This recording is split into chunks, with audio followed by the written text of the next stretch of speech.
हम ना जनन की जबरी करी है बजरे जब सुता दिहले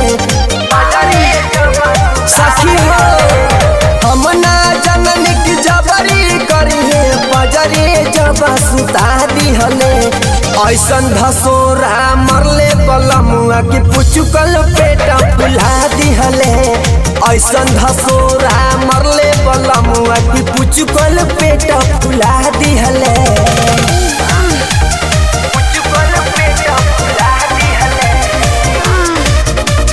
यादवपुर रिकॉर्डिंग स्टूडियो आरा।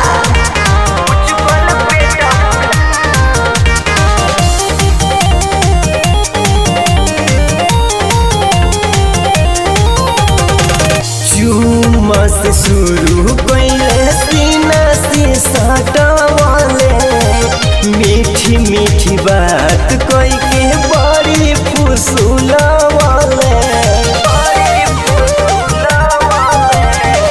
चुम्मा से शुरू कैले सीना से सटवाले मीठी मीठी बात कोई के बड़ी फुसुलवाले हरियतवारी में कस के हमके चूल्हा में चली घुसा दिहले हरियतवारी में कस के हमके चूल्हा में चली घुसा दिहले ऐसन धसोरा मरले बलमुआ की पुचुकल पेट फुला दिहले ऐसन धसोरा मरले बलमुआ की पुचुकल पेट फुला दिहले।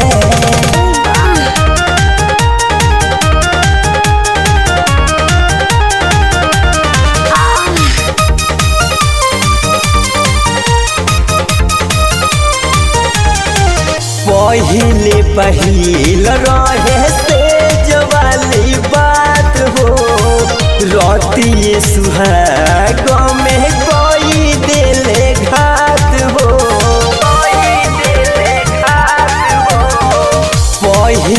पहिल रहे तेज वाली बात हो रतिये सुहाग में कोई दिले घात हो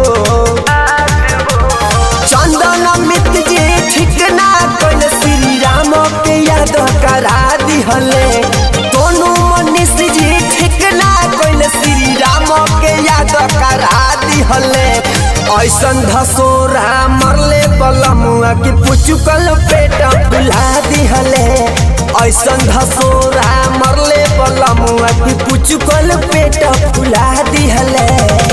बड़ा गंभीर बड़े।